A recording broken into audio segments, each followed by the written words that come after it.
All right, guys, welcome back to another video of Shaman J. Today we're going to be talking about my ownership of the Tesla Model S Plaid. So I've had this car now for about a month, I think, but it really doesn't matter about that because I've owned other Teslas longer, and I already have a 24 Model Y.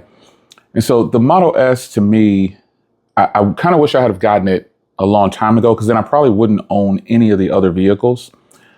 Previous. I wouldn't have bought a Model 3. I wouldn't have bought a Model Y. I would just have the Model S. That's how complete it is, I feel, for a person like myself. But I'm glad I did not buy the Model S Plaid back in the day. We all know why. The pricing was much higher. So let's talk about my experience with the vehicle. Now, I've added on the mud flaps.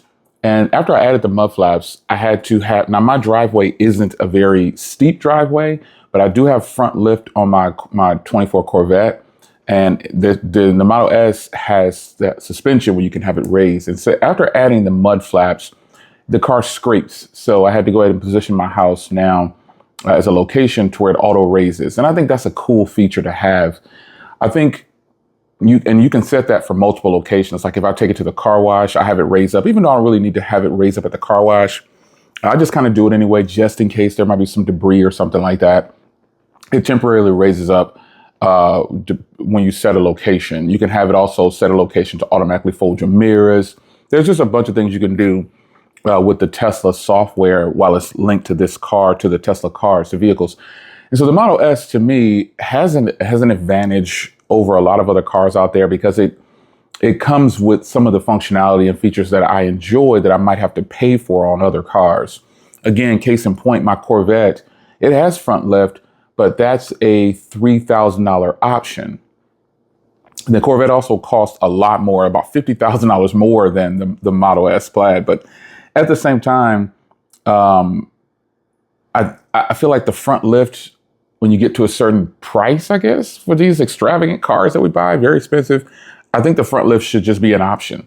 There are a lot of things I think should just be an option on certain cars when you go past a certain price. Because after a while, you're just paying for name and brand. But I enjoy having the front lift on there because I added the mud flaps, and the mud flaps scrape when I back in or pull in. So now they don't, because they're auto lifts. Now, a while back, I made a video saying that the Tesla has some cool features. And a feature that I find myself frequently using is the auto drive and auto reverse. It's just so convenient. Sometimes it gets it wrong. It depends if you're not close enough to something, it thinks you want to go forward. And that's happened to me. Like if I was at the car wash or I was at the grocery store or something, sometimes if I'm not close enough to that bar, or the dividers, it'll think that I want to go forward. So I'll just swipe it in reverse. It's no big deal. So that's something that I really enjoy when it comes to having a Tesla. A lot of the things are some things I want done for me. You know, I thought I was going to have a hard time getting used to the swiping and to change the drive neutral. I thought I was going to have a hard time getting used to that. That muscle memory kicked in right away. What I do have a hard time with is the stocks, the turn signals. That will kick in, but I don't think it'll ever change for me because when I get in my other cars, they have stocks for turn signals and flashers, and they just have stocks. So that's something I think I'll probably won't ever get used to because I do get in and out of the other cars. So that has been something that's been very difficult for me to get used to. The stocks, not having the stocks. Ooh, that's been a tough one for me. I didn't know how I was going to feel about that. Cause you know, when you hit the turn signals, a lot of the things are on the steering wheel, which is convenient. But the camera, ironically enough, there's a spot for the camera on the steering wheel. And I thought I would use it a lot, but I actually forget that it's there, to be honest. I forget that it's there and I end up reaching over and touching the screen. So there's some things there. I get it. You know, some things are redundant in every car. But there are a lot of things that make the Tesla driving experience on the Model S very convenient. People prior to this generation have the horn on the steering wheel, not on the center. They have like as a button. That will be very frustrating. Yeah, that would be very frustrating. So another downside of not having stocks is I want to flash somebody and I got to press a button to do it. It's just a weird thing that I'm going to have to try to get used to. I don't think I'm going to do very well with that over time. Not to the point where I'm saying, oh, I hate this car. Nothing like that. Because I drive I don't only have a Tesla without the stocks and things like that. So when I'm driving other cars, I get in those other cars. I'm like, whoa, okay. I don't. Sometimes I find myself when I'm in my Corvette looking for one pedal driving. Like, what the frick am I doing? Now, technically in my Corvette, since it's all-wheel drive and it has the electric motors at the front, it does have regenerative braking, but it's not as aggressive as Tesla. Nowhere near as aggressive as that. So the auto drive feature, love it. Not having stocks, that's still kind of weird to me. And, flashing people with a button, turning on my windshield wipers with a button on the steering wheel. It's kind of strange, but I'm sure I'll get used to it at some point down the line. I just got the car maybe a month ago. And so it's a learning curve and you just have to get used to it. So a lot of times when you hear people talking about Teslas, they instantly talk about the speed. Now, Plaid mode is something that people are just you can't get around talking about this car as a Plaid. It doesn't look like it can perform the way it does. It looks just like some regular old boring sedan on the road, just another car on the road. But for the people that know, they know. So, excuse me, let's just say this was a regular Model S. It still is a very fast car. The performance is still there. There's no denying it. It's beating up on a lot of the cars on the road as well. With the takeoff, with the performance, I've seen regular Model S's run with the best. I mean, running 10s easy. But on the real world, that power equates to getting around people very fast, getting out of situations very fast with ease, overtaking cars who are annoying you on the road, like they're in the left lane doing 55 when the speed limit technically is the lowest at 55 and goes up to 75 or 80, but they should be in the right lane. People brake checking you at a yellow light and then going through the light. There's so many scenarios that I've seen myself in where, you'll be able to overcome this in an EV. I'm not going to just say Tesla. I'm going to say an EV because most EVs, especially if they're all-wheel drive, they have the power to put down instantly. And that is an advantage of owning a Plaid amongst other EVs. You put it in Plaid mode, you pretty much have over 1,000 horsepower and over 1,000 foot-pounds of torque at your disposal at any given time. You don't have to hesitate. If you hesitate, that's when you'll make a mistake, like going through a light that's yellow and you have to make a decision whether or not you want to stop or go through it. That's when you'll make a mistake. Passing someone who refuses to get out of the left lane, just go for it. If you've been driving for a long time, you know how to be responsible on the road, and you want to make sure that you're responsible with a car like the Plaid. I don't see very many Plaids. I'm sure they're everywhere, but where I live, I've seen Plaids. Well, I've seen the older like the ones before 2020, which are basically Plaids, P100D.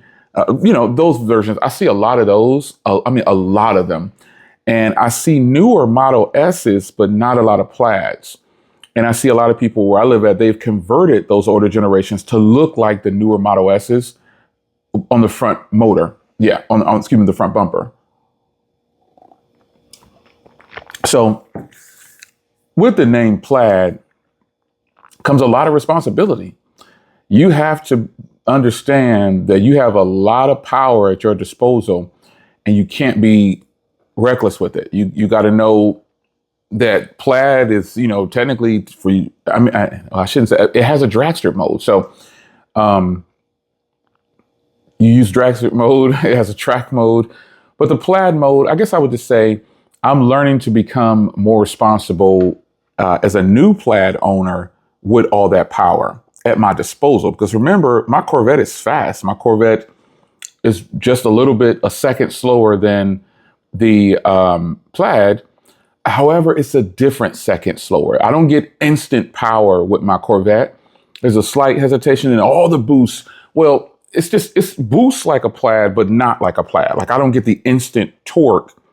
And if I am getting it, it doesn't feel like it because it's 400 foot-pounds of torque less, or almost 500 less on my car for my Corvette. So that's why it doesn't feel as aggressive.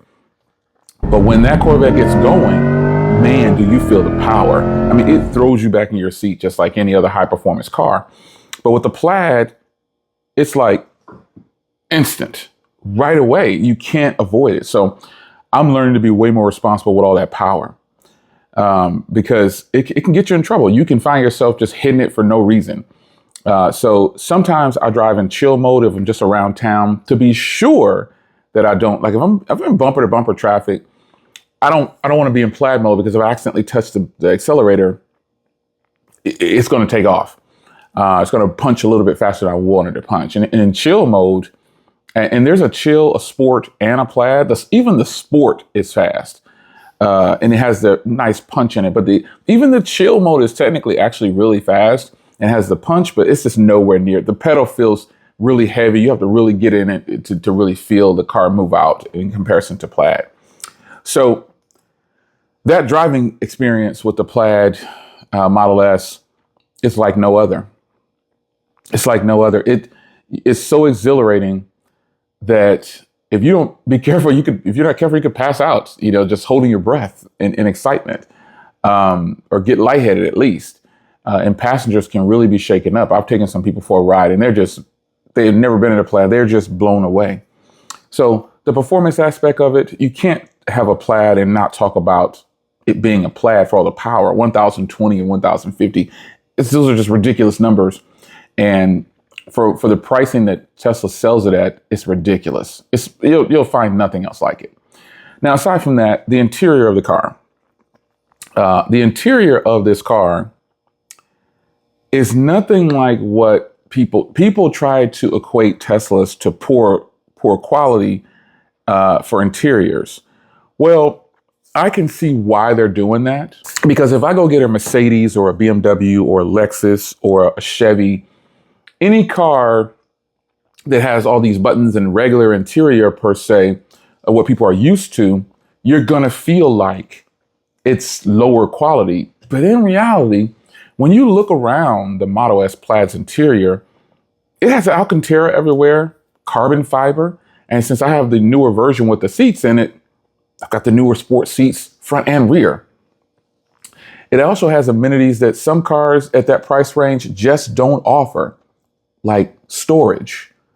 Tons of storage room in the Model S Plaid, in the Model S. In most Teslas and probably most EVs, they have way more storage than cars in the same price range that they're competing against. Because there's no motor and there's no transmission, you get more things you can operate and put it and do to the car. So the Plaid has 4 wireless chargers, phone chargers, 4 of them. And it has tons of USB ports, cup holders, storage, everything. It's all there.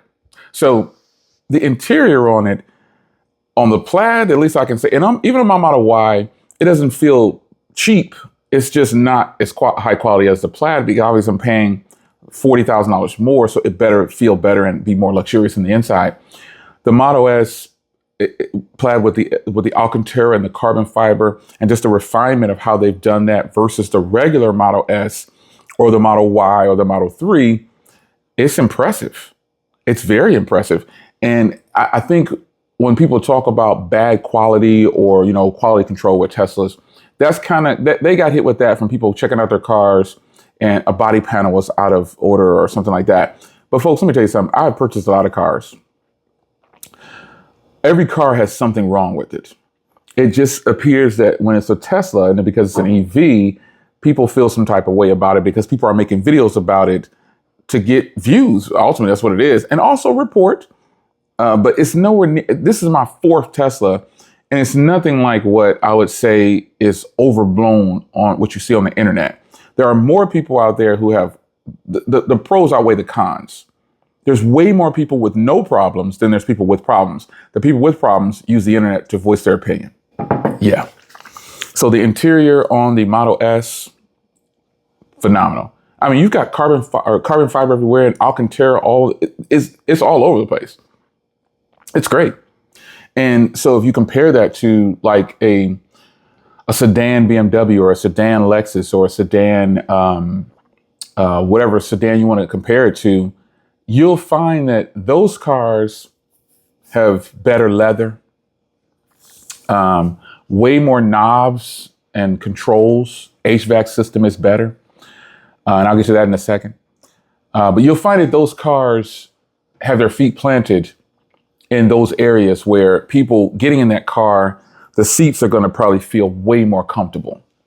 You know, I personally would not take certain cars over the Model S Plaid based on some factors, and I'll get to that at some point.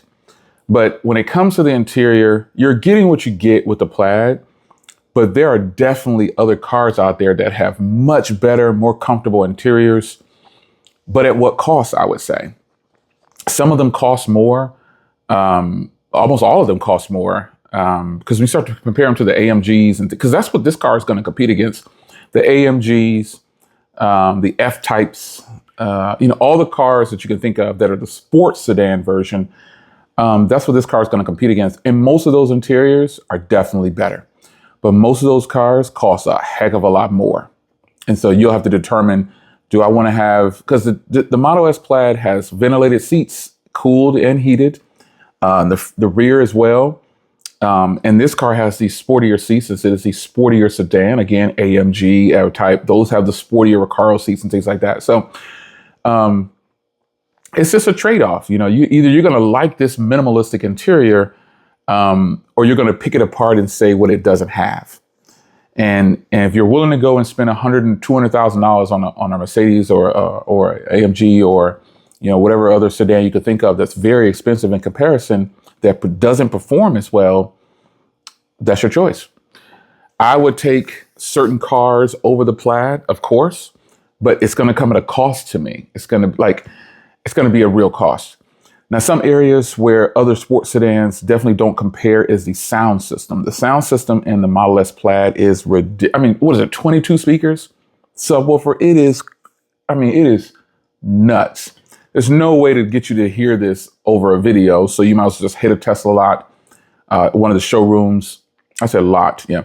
Hit a Tesla showroom, fire up a Model S speaker system, and you'll see. Yeah, you'll see that the Tesla speakers done in-house, they're ridiculous in the Model S, man. I mean, 22 speakers is more than enough to hit every range. It's ridiculously good. I mean, I've never gotten in this car and said, that just doesn't sound right. Just hasn't happened. It probably won't happen either. There's not a lot of cars that have a sound system like this. And again, as a total package, what's offered within the price range. Now, I talked about the HVAC system a minute ago. That is where I will never prefer a Tesla over any other car. Having your controls, or just any car with the controls in the dash for your HVAC, I do not like it.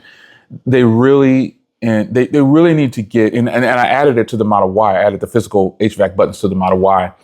But they really need to get that together and give some physical buttons for that. And then also where the fans are pointing. That's just not a good look. I don't like it. I've never liked it in any Tesla. Some people say, just put it on auto. Well, where I live at, it's 115 degrees and it'll always stay on the higher setting. And I'll be in there freezing. So I have to adjust it down. So it'll never kick down. I've tried it. It's just so hot where I live. It'll never kick down to a lower setting with the air conditioning. It just won't do it. I've tried it. It will not do it. It'll stay at the highest setting the entire time. So the HVAC system is something that I've always talked about on Teslas, and not just this car, just Teslas in general. And I've gotten a lot of feedback from people. Oh, you need to do this. You need to put it on auto. You need to adjust this and click this. It doesn't work. Not where I live at.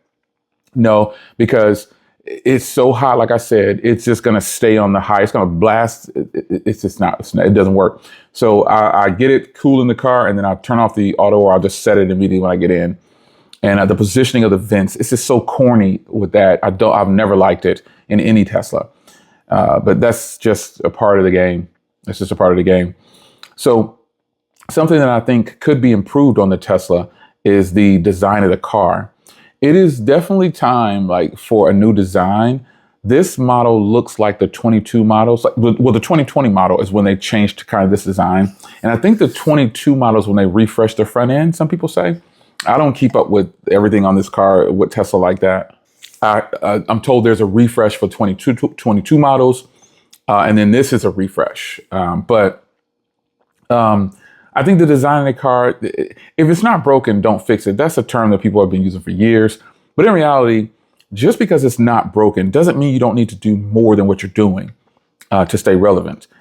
The front end is good to me, but for the performance model, I'd like more to differentiate it from the regular Model S. Give different caps or something, or just make all plaids, start them at a 20-inch wheel, or give it a different 19-inch wheel. Because I don't think I was talking to someone, and they said, "Man, that's a nice Model S you got there." And I said, "Yeah, I love the plaid." They were like, "That's a plaid?" I'm like, "Yeah." They didn't know because I have the Tempest wheels. People don't equate the plaid to the Tempest wheels most times. But if you want the most performance out of a plaid, you need to be on the 19-inch wheels because you're moving less mass. And you can get other 19-inch wheels that are even lighter than the factory wheels. That is definitely something that I was planning on doing. So I feel like with the design of this car, the plaid should have a slightly different look than the Model S. Like, give it more carbon fiber on the outside of the car, other than just a spoiler. Give it carbon fiber mirror caps, or a bigger carbon fiber spoiler, a front end that's a little bit more aggressive. I think that would make the plaids really stand out. And I don't anticipate Tesla doing that anytime soon. But if they do, it's going to come at a cost like what you see now. They brought out two versions of a car. Like, they brought out the April 2024. Before April 2024, it didn't have the sports seats. Then all of a sudden they announced sports seats. And then everybody who bought the car, they don't have the sports seats. And you can't option for them, because if you do, it's going to be beyond ridiculously pricey to get that done. I've heard people talk about it, ridiculously pricey, not worth it. So that's one of the main reasons that I waited and maneuvered around the system of getting one with the sports seats, because I wanted to be sure that I had the sports interior. It's just not the front seats. It's the rear seats too. I wanted to be sure that I had whatever they were offering at the time for the best price. And so that's kind of a bad part about owning a Tesla. If they were to refresh this car again in 2025, I don't know what I would do. I don't know if I would trade out of it, sell it, and get the new model, because sometimes it's just not worth it. Like, the Model Y is going to come out and it's going to look different than this one. It's probably going to favor the new Model 3s. That's not a reason for me to trade out, though, just because it's going to look different. With the Teslas, you have to realize you're getting the same experience. You're getting the same software, driving. It's all the same. You're going to get the updates. That's just how it is. You just have to be comfortable enough to know that and resist that urge of saying, I've got to have the latest and greatest just because. Now, on my cell phones, I don't apply that logic. So my tech channel, I don't apply that logic too much. I just get what I want. It's in a different price range.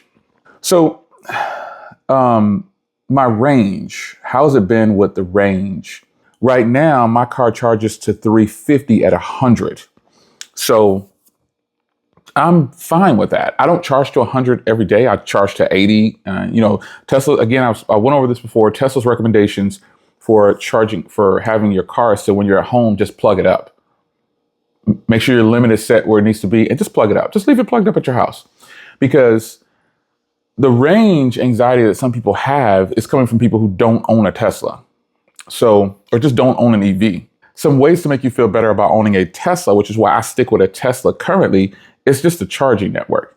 Now, I know other companies can use Tesla's charging network right now, and I've seen it. It looks ridiculous, but so what? They're getting their charge. But at the same time, they're paying more than Tesla owners. You have to pay. It's not free. They're paying a higher price to use the Tesla charging infrastructure. They're paying a higher price. And I've seen plenty of people talk about it. It's just what it is. They pay more.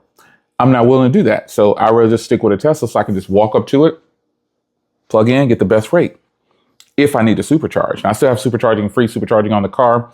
I think it's getting ready to expire at the end of this year or something like that. But I've had it for a while, since like last year or year before.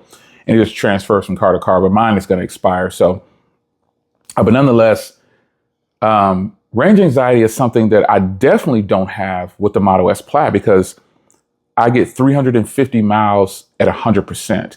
Now, that doesn't equate to real world driving.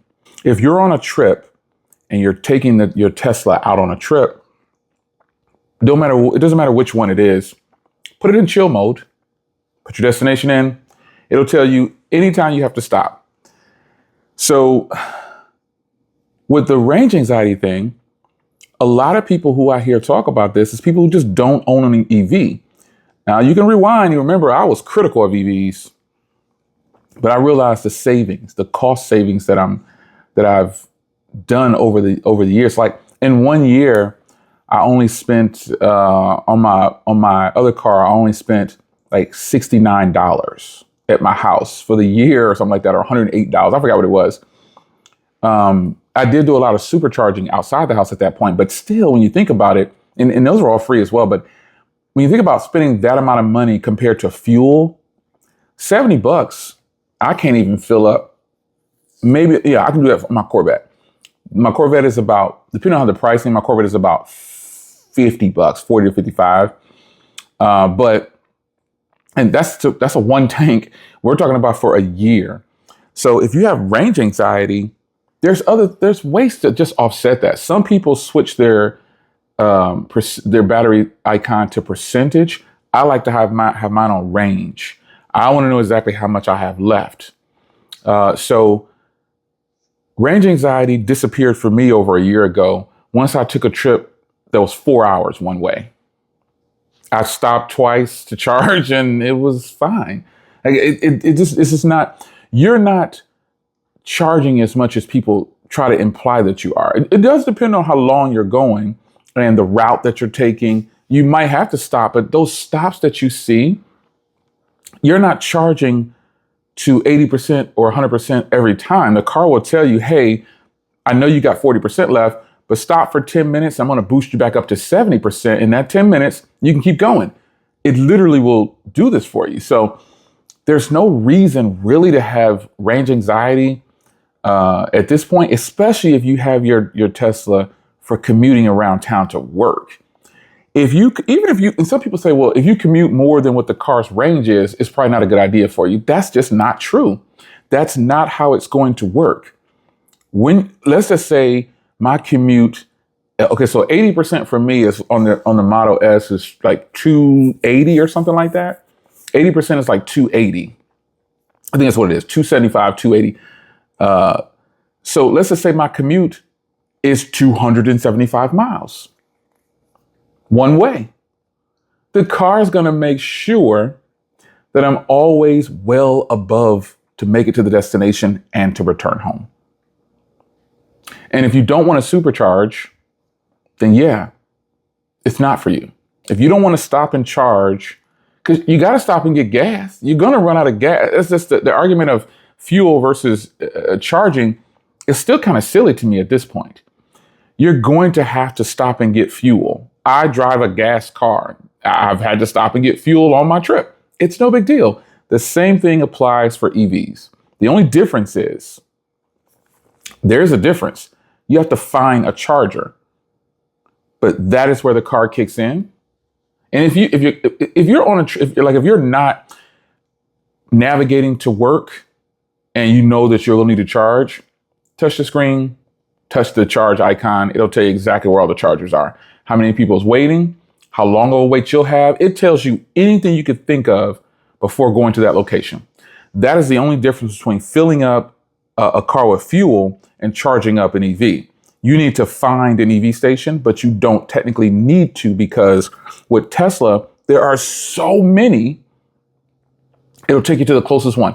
If it knows that there's a long gap in your trip where you're not going to have any place to charge, like let's just say you're 80 miles of your trip, there's no charger, it'll top you off before that to make sure you have sufficient to get to the next charger that's on the other side of that 80 miles. And it's not a 45-minute, a 30-minute, or 20-minute wait every time. It'll literally tell you, hey, charge for 10 minutes, you'll be good to go. That's how it works. So range anxiety, I don't have any. Now, another reason I think the Teslas are really good for me is the fuel savings. The cost to save, the money that I've saved on gas is ridiculous, folks. That is an experience for me that I'll never get over. It is so good to just come home, plug up. I got multiple chargers. I can plug multiple cars up here.